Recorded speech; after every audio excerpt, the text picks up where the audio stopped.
welcome to this week's hashtag Toe to Toe. This week I'm joined by Spencer and Luke Watkins. Luke, thanks for coming in. So your fight was just announced for June the 6th against Lawrence Okolie, defending your Commonwealth Cruiserweight title. Just tell us about it. Wow, fireworks. Fireworks come June 6th.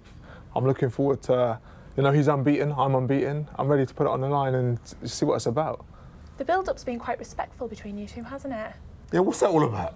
Yeah, so far so good. I respect him as a fighter. He's earned his stars and stripes to get to where he is. I got nothing bad to say about him. I don't dislike him as a man. So it just comes down to business. Let's get it on. Okay, well, we'll get started. First tweet is from Lawrence himself. Question for Luke. Ooh. What's your favourite sauce? And I will bring some on the 6th of June. Hot sauce, because I like fire. He better bring fire, because I'm bringing fire, and I'm ready for fire. Yeah, because his name is the sauce now. So maybe your name should be the extinguisher. But maybe he's going to be the extinguisher because you want to bring hot sauce. We don't know. It's going to be a great fight. I'm really, really looking forward to this fight, June 6th. Yeah, I'm looking forard to this. Me too. Can you handle the spotlight of being at the York Hall? It's not the first time. Right, it's not my first time. It's going to be the first time under these circumstances. Okay. You're defending, the Commonwealth title was a fantastic title. Yes. I think I would have faced more nerves in my second fight in Germany, going out in front of, I think it was 5,000 or 8,000 people on the Arthur Abraham and Paul Smith undercard, and no one in the house knew who I was. It was just like, I remember walking, you could hear a pin drop. You know what I'm saying? A pin drop. And that was daunting. At least now when I go here now, I know there's people cheering for me. I know there's people cheering for him. And I've done all that. Right. So, because I was looking at both your records and you've had more knockouts than Lawrence has had fights as well. I thought that was interesting. Yeah, and I have to give Lawrence credit for that. He, again, he's not trying to back away from anyone. He's not trying to shy away from fights. He takes risks. And I think the people that take risks in this sport will further themselves than other people. Period. Yeah. I'm a great believer of that. Loads of people don't want to take these risks and they wait and they get padded out records. Do you understand? They're more padded out than the pillows in my house. It's bad padding, right? So take risks. Because sometimes in those risks they come great rewards. Very true, very true. Dan Frost has tweeted in asking, Okolie is big for the weight and clearly has power, but do you see any obvious flaws that you can take advantage of on June 6th? Obvious flaws. Lawrence hasn't been in the same waters that I've been in. He hasn't yet to go there. I've been in 2 fights that are championship rounds. He's yet to go there. These are things he may have done in training, but I have been there and been prepared to do them readily in a fight. So we'll see how Lawrence is prepared for that. I'm ready for that. I don't want to discredit his boxing ability. I don't know, because yet all of us haven't seen it. There's still much more of Lawrence that we have to see. And do you think you're going to bring that out of him? Absolutely. I'm going to bring the best Lawrence out. No. I'm going to bring the best version of him, and he's going to bring the best version of me, and we're going to give people a great Why fight. do you think that he's going to bring the best version of you and vice versa? Why do you think that? For me, this fight is a great opportunity. I go under a new light. I'm under a new audience on Sky. For Lawrence, he's taken a step up. We both want the win. We both have something very valuable to gain out of this fight. And for me, this catapults me on a new transition in my career. I've been on smaller shows. I've been off TV. How does a man go from those positions to get on TV? He has to take these fights and he has to produce the goods on the night. And for me, I have to bring the best version of me. He wants the Commonwealth. He has to bring the best version of himself. Most people would find that quite daunting, but you sound like you're gaining confidence. He's relishing it, I'm telling you. You're liking these little glitz on the lights right now, ain't you? This is what it's about, right? All right. We're not doing this to sit behind and nobody know who I am. I do this because I want people to say, that's that guy, he can fight. Man, he's a fighter. I want that. I want that reputation. That's what we all do it for. For James the girl, is that why you grew the beard? Oh, man. Spencer, how do you think this fight's going to go? A really, really good fight. Do you know what I mean? I remember meeting you in the changing room of George Groves versus Rabassi quite a few years ago. and like we had a good little chat. Then it was like respectful. Oh, the knowledge, and I felt. I mean, I was a little bit flattered, and I know that he can fight. But since knowing that the Lawrence Okolie fight's been on, I've watched quite a few of his fights. Even on the way up there, I watched your last defence of your Commonwealth title when I was there, and like he's got good repertoire of punches, and he's got educated shots. Lawrence Okolie, he doesn't owe us nothing. It's not his fault because of the Isaac Chamberlain fight, but he does owe us a big performance. And I think that you two will gel, and then we're going to sit back, and I'm going to sit there with the popcorn watching the fight. I can't wait, man. Exciting, not long to wait either. Looking back at the fight that happened at the weekend, the heavyweight fight, Tony Bellew, David Haye, were you surprised at that result? Am I surprised? Are you surprised at that result? No, I'm not surprised. Listen to every interview that I've said over the past 2 months, 3 months. I've said Tony. He hit the nail on the head with the first fight. And now I can talk about it. I've been in camp with Tony throughout this fight. And great preparation for myself and great learning experience. But I seen what he was doing. I seen what he was up to in the gym. You know, I got to be around it. He meant business that night. Spencer, were you surprised?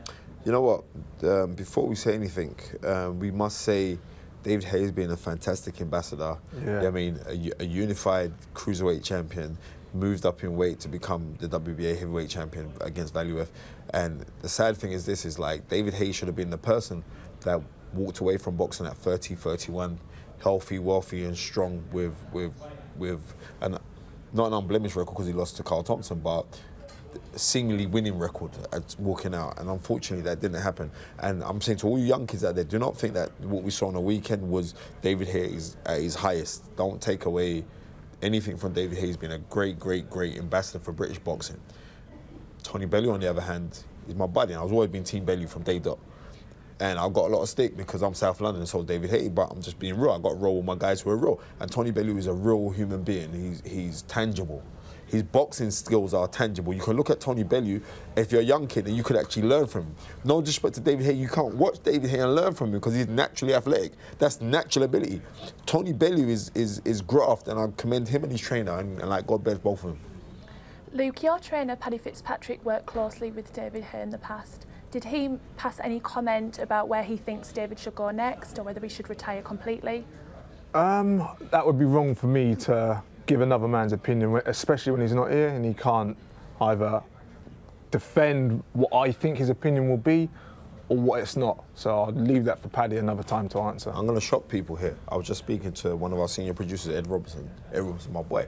And Ed Robinson was saying, I wouldn't be surprised if David Haye doesn't end up fighting Tyson Fury. Wouldn't be surprised. And even though Tyson Fury said, I'll never fight him, wouldn't be surprised. Because what I could see, a la what John Conte, who was our former WBC light heavyweight champion, when he lost his title, he had one fight before calling it a day, and he was like an easy tune-up fight. That's it. And he got the win. And I could see David Haye trying to say, all right, I'm gonna have one more fight. Let's walk off into the sunset. But I know he's a fighter, so maybe he would want to say, right, I fancy a challenge against someone who is a skillful puncher but not a heavy-handed puncher, and maybe try and fight. I kind of agree with Ed Robinson. I would like not to see it. I'd like to David Haye to walk off into the sunset now. There is nothing else for you to accomplish, but you never know.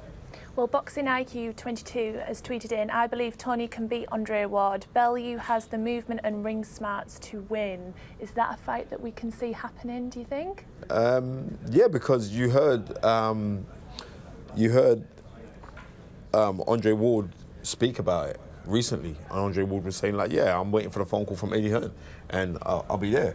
But like Polly Malaji spoke about it and said, listen, Andre Ward's a different entity to a David Haye. But what I would say like for the purist, this fight could be very similar to 1979, November 1979, when Sugar Ray Leonard fought Wilfred Benitez, where they were both trying to out-hustle each other with skill. I could see this being a real skill purist fight. And because boxing is so much at this epicenter right now, young kids watching to boxing now or into boxing could watch that and actually learn skills. We saw skills on the weekend, but I'm saying we could learn skills from both guys. Be a fantastic fight. Luke, come on, what do we think? Who would you reckon to face? I think that's a good fight. Yeah, I think that's a really good fight. Andre Ward, credit where credit's due. He's class, absolutely class. But I think Tony Bellew has been underrated for a long time, and I'll sit here, hold my hands up and say, I didn't rate Bellew as highly as So you worked with him? No, before that, prior to that, it was before the first Haye fight. You know, boxers do this. I just sat on BoxRec and I started looking through his record and I'm thinking, my gosh, he's actually fought good fights and he's been in good fights and produced the goods many a times. And he's seemingly like a late bloomer as well. And people... Is that down to Dave Caldwell, though? You know what? Dave Caldwell is my guy. And everyone knows I've been very close to Dave for a long, long time. And I rate Dave Caldwell as a trainer. Dave Caldwell does some fantastic things. And me and him, Dave Caldwell phone me, we'll debate boxing for like 4 hours on the phone. You know what I mean? He's still training guys that we're still having conversation right throughout. Dave Caldwell's the guy. And you got to look, Ismail Salas, we're talking about Ismail Salas was the greater trainer than Dave Caldwell. Dave Caldwell's been up against him twice now. He was up against him McDonald versus Kameda, and he beat him. And then he's beating him again now with David Haye. So look, all credit in the world. Like Paulie Malaji said last week, Dave Caldwell is one of the best trainers in the whole wide world. Dave Caldwell is a fantastic trainer. Dave Lockett has tweeted in saying, will we see David Price v Joe Joyce? David wants to rebuild from British level and Joe wants a name on his record. Were you impressed by his performance? Joe Joyce's. It was a good performance. I don't think there's a lot we've seen of Joe Joyce other than him just marching forward.